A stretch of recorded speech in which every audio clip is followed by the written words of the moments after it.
Now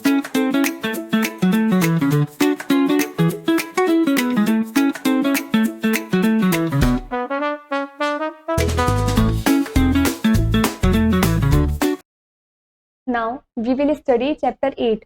Our chapter 8 name is Natural Disasters. We will understand means इस chapter में हम समझेंगे. First topic is earthquakes. Second topic is volcanoes. Third topic is tidal waves. Fourth topic is drought. And fifth topic is disaster preparedness and response. इन सभी topic के बारे में हम इस चैप्टर के अंदर डिटेल में समझेंगे. Let's start. Given below are the pictures of some natural disasters. आपको नीचे कुछ पिक्चर्स दे रखी हैं जो कुछ नेचुरल डिजास्टर्स की हैं. Right their names below each of them. आपको इन पिक्चर्स के नीचे इनके नेम्स लिखने हैं. फर्स्ट, इस पिक्चर में पूरा सूखा हो गया है, बंजर पड़ गया है, तो यहाँ पे drop.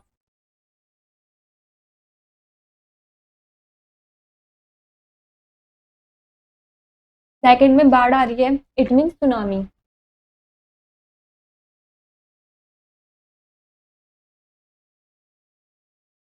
Next is volcanoes.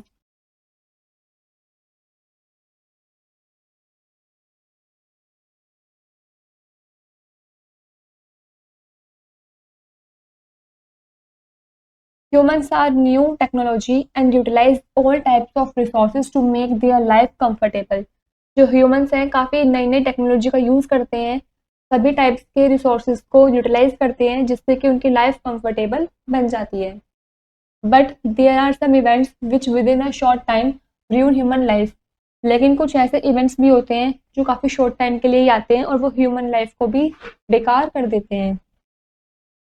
Natural events that occur suddenly and cause a great loss of life and property at a particular place is called natural disaster.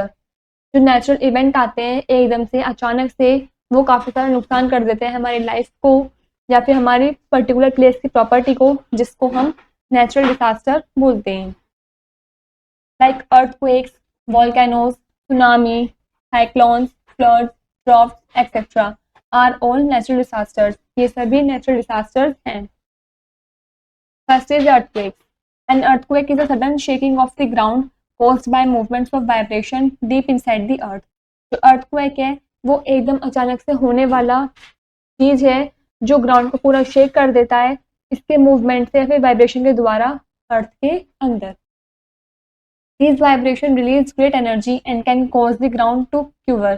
जो वाइब्रेशंस होती हैं ये रिलीज करती हैं काफ़ी ज़्यादा एनर्जी को, जिसके कारण जो ग्राउंड है वो पूरे हिल जाते हैं. Earthquakes of high intensity often cause great destructions on the earth surface. यदि काफ़ी हाई इंटेंसिटी पे earthquake आते हैं तो काफ़ी ग्रेट अमाउंट में वो अर्थ के सरफेस को डिस्ट्रॉय कर देते हैं. The earth's upper layer crust is made up of about a dozen rock masses called plates. जो अर्थ की अपर लेयर क्रस्ट है वो डॉजन रॉक्स मासेस से बनी हुई है जिसको हम प्लेट्स बोलते हैं. These plates are moving all the time. जो ये प्लेट्स हैं वो हर टाइम मूव करती रहती हैं.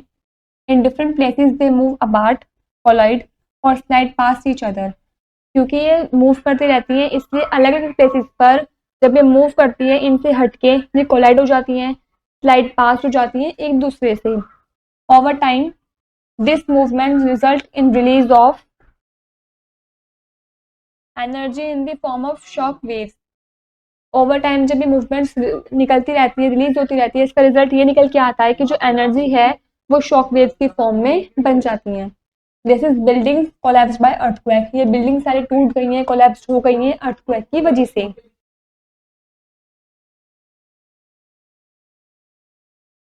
These waves separate through the rock in all directions causing an earthquake.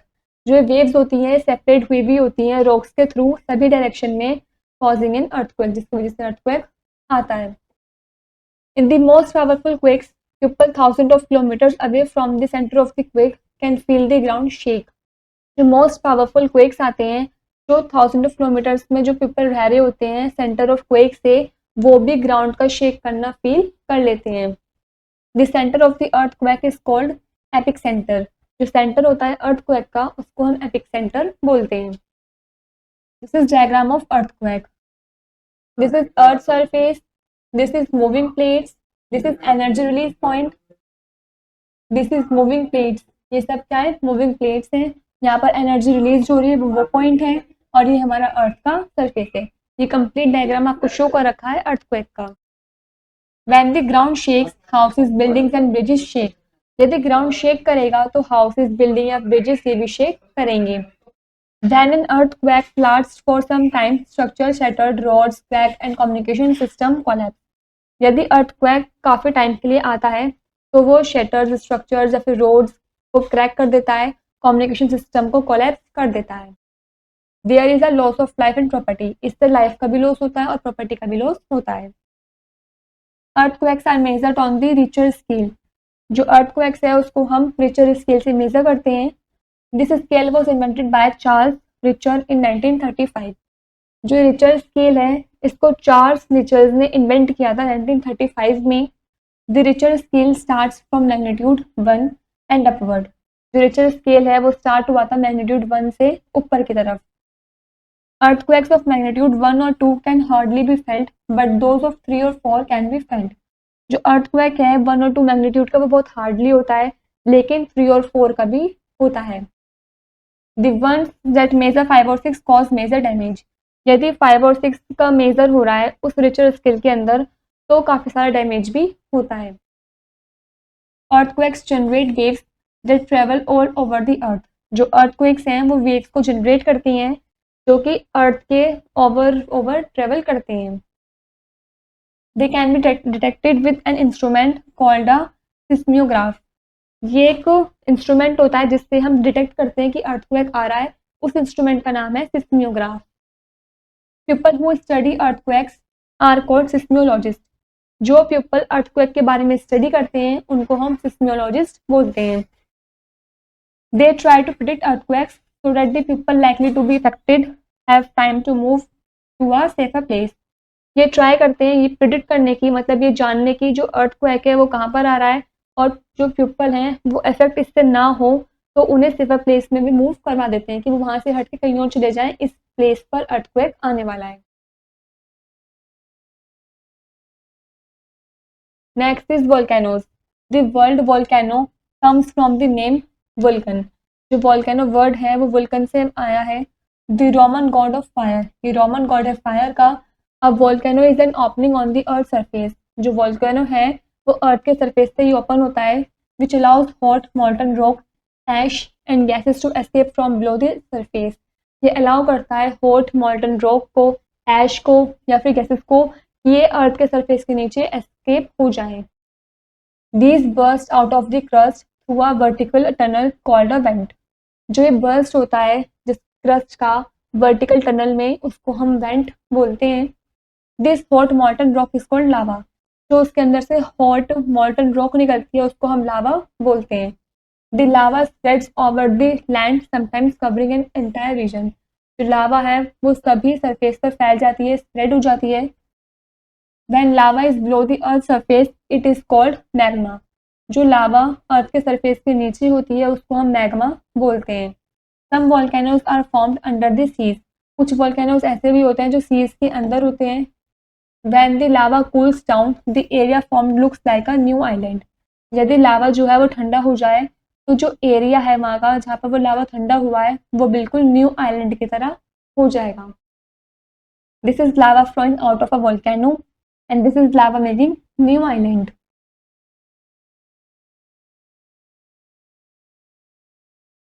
Based on the nature of the eruptions, volcanoes can be active, dormant और extinct। Nature के eruptions के बेस्ड पर जो volcanoes होते हैं वो एक्टिव होते हैं, डोरमेंट होते हैं और एक्सटिंक्ट होते हैं। Volcanoes that have erupted in recent years and may erupt again and in time are called active volcanoes। Way volcanoes जो कुछ साल पहले रिसेंट ईयर्स पहले इरप्ट हुए हों और वो दोबारा से इरप्ट हो रहे हो किसी भी टाइम पर, उसको हम एक्टिव volcanoes बोलते हैं। Many active volcanoes can be found in the Pacific area, काफ़ी सारे जो एक्टिव वोल्केनोज होते हैं वो पैसिफिक एरिया में पाए जाते हैं। Famous active volcanoes include mount Vesuvius, mount Etna, mount Erebus and mount Fuji. ये कुछ स्पेसिफिक फेमस एक्टिव वोल्केनोज के नेम थे। The Barren island is the only active volcano in the Indian subcontinent, जो Barren island है वो एक ऐसा only active volcano है जो इंडियन सबकॉन्टिनेंट में पाया जाता है। It is located in the Andaman and Nicobar island. ये अंडमान एंड निकोबार आइलैंड में लोकेटेड हुआ है। Volcanoes that have not erupted in recent years but many erupt in the future are called dormant volcanoes. Way volcanoes जो कुछ अभी रिसेंटली इरप्ट नहीं हुए हैं लेकिन वो फ्यूचर में आगे इरप्ट हो सकते हैं, उनको हम डोरमेंट volcanoes बोलते हैं। Volcanoes which have stopped erupting are called extinct volcanoes. Way volcanoes जो रुक जाते हैं erupting होने से उसको हम extinct volcanoes बोलते हैं। Fact file: The recent eruption of the Eyjafjallajökull volcano of Iceland threw out fine. इस इरप्शंस में जो वोल्केनो इरप्शन है ये वाला, ये आइलैंड में थ्रू होता है जिसमें कि काफी सारे फाइन्स होते हैं। Glass rich ash into the atmosphere. Atmosphere के अंदर रिच में ग्लास वगैरह या एशेस वगैरह भी होती हैं। It thereby distributed air traffic across western and northern Europe and cause inconvenience to air travel. इससे जो एयर है वो डिस्टर्बेड हो जाती है ट्रैफिक अक्रॉस से वेस्टर्न या नॉर्थर्न यूरोप में, जिसके कारण इनकन्वीनियंस ऑफ जो एयर होती है वो ट्रैवल करती हैं।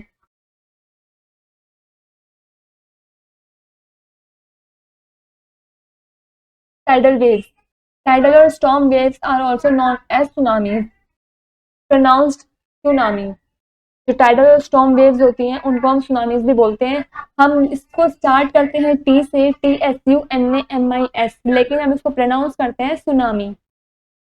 A tsunami is caused hurricane, cyclone और अर्थक्वेक। सुनामी जो है इसकी वजह से ह्यूरिकेन, साइक्लोन या फिर अर्थक्वेक भी आ सकते हैं। Storm waves from the sea comes rolling towards the शोर।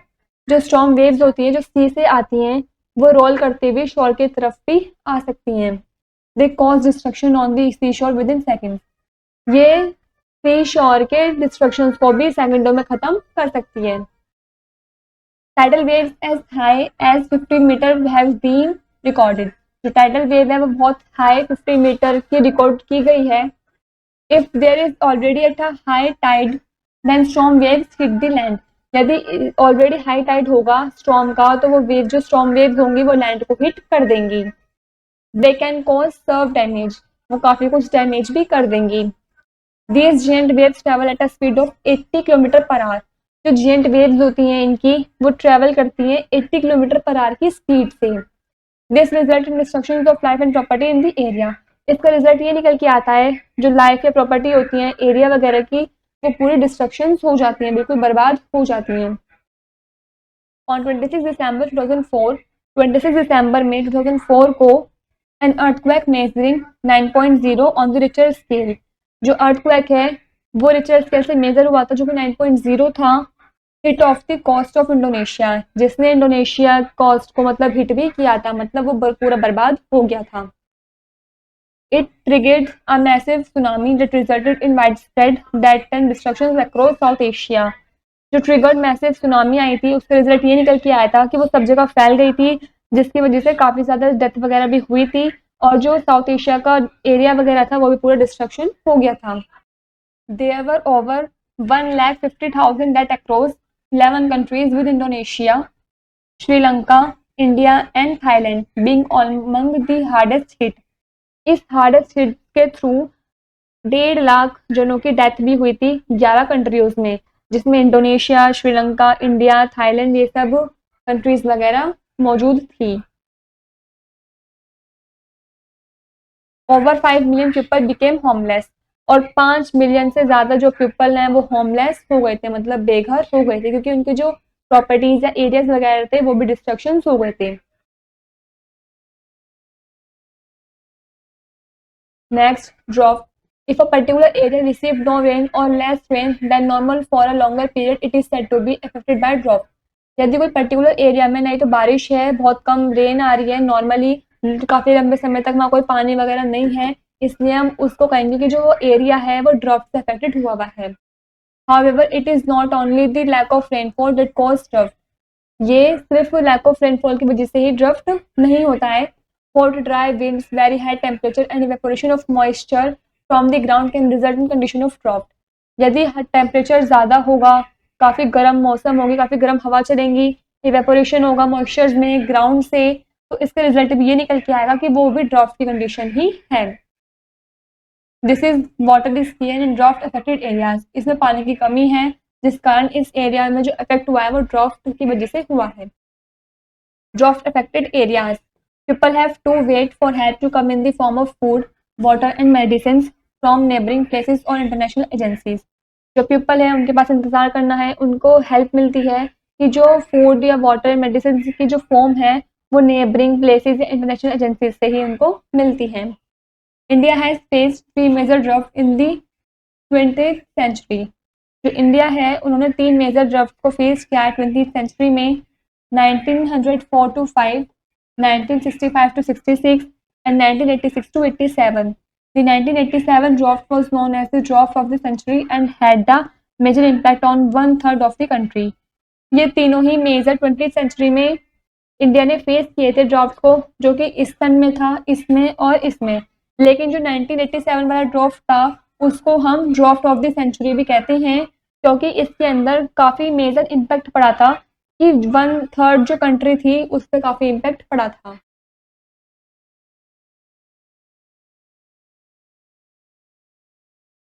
Disaster preparedness and response, it is the duty of both the government and each one of us to be prepared for a natural disasters and to help others when one occurs. ये हमारी duty बनती है दोनों की ही, government की भी और हर एक जने की, कि वो प्रिपेयर्ड रहे नेचुरल डिजास्टर से और दूसरों की हेल्प करे यदि किसी के साथ ऐसा होता है तो। The government puts evacuation centers which are safe places to which people can go when there is an earthquake, floods or other disasters.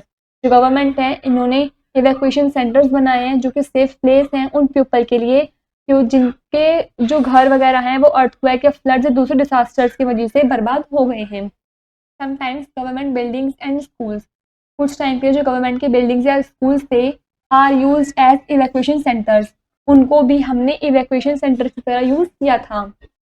The government also help people to move away when alert are given, जो government है वो people की help करती है दूर जाने में, उनको अलर्ट करती है यदि वहाँ पर कोई डिसास्टर वगैरह आ रहा हो तो। For example before a cyclone और फ्लड, साइक्लोन और फ्लड से पहले वो उनको अलर्ट कर देती है। It rescues people who are in danger, वो उन पीपल को बताती है, अलर्ट करती है, मदद करती है जो पीपल खतरे में होते हैं। After natural disaster strikes the government provides food, clothing and temporary shelter to the people who are affected. जो नेचुरल डिसास्टर्स के बाद नेचुरल डिसास्टर्स के स्ट्राइक के बाद जो गवर्नमेंट है वो फूड, क्लोथिंग या फिर टेम्पररी शेल्टर प्रोवाइड करती है उन पीपल को जो उन डिसास्टर से अफेक्ट हुए हुए हैं। It helps them to rebuild destroyed homes and fields, वो उनकी मदद करती है कि वो जो उनके घर वगैरह फील्ड्स वगैरह डिस्ट्रॉय हुए हैं वो उनको वापस से रिबिल्ड कर सकें, मतलब बना सकें। As responsible citizens each of us should be prepared to face an emergencies, responsible citizens की तरह हर एक को प्रिपेयर्ड रहना चाहिए कि वो इमरजेंसी को फेस कर सके। We must also make sure that not only we, हमें ये श्योर होना चाहिए कि सिर्फ हम ही नहीं पर those around us are safe during and after natural disasters, वे सेफ रहे, हमारे आसपास की जो जगह है जो लोग हैं वे भी सेफ रहे नेचुरल डिसास्टर से पहले भी और बाद में भी। We must stay calm and not spread rumours, हमें बिल्कुल शांत रहना चाहिए और हमें रूमर्स वगैरह को स्प्रेड नहीं करना चाहिए। We must help provide first aid, food and other necessities to those who are affected, हमें हेल्प करनी चाहिए, उनको प्रोवाइड करना चाहिए फर्स्ट एड, फूड या फिर अदर ज़रूरत की चीज़ें जो पीपल इस डिसास्टर से अफेक्ट हुए हुए हैं। We must cooperate and help others to rebuild their lives, हमें कॉपरेट करना चाहिए और उनकी मदद करना चाहिए कि हम उनके घर वगैरह को रहने के लिए रिबिल्ड करवाने में हेल्प कर सकें। Quick pose, why are people ask not to go to the beach after an earthquake, जो पीपल हैं वो क्यों नहीं कहते हैं बीच पर जाने के लिए अर्थक्वेक के बाद, इसका आंसर आपको खुद से लिखना है। Let's do it, this is an activity, take a bowl और a plate with a sloping edge, आपको एक बाउल या प्लेट लेनी है जिसकी स्लॉपिंग एज हो and fill it with water, और आपको उसको पानी से भर देना है। Drop a coin in the water, आपको एक सिक्के को पानी के अंदर ड्रॉप कर देना है। See how the ripples increase in height when they reach the edges, आप देखेंगे पानी के अंदर कितने रिपल्स आ गए जब आपने उस सिक्के को काफ़ी ऊंचाई से गिरा तो। Next 4 words. First is earthquake, a sudden violent shaking of the earth surface.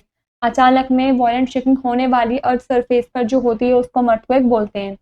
Second is volcano, a mountain with a large opening at the top through which gases and lava are forced out into the air or have been in the past.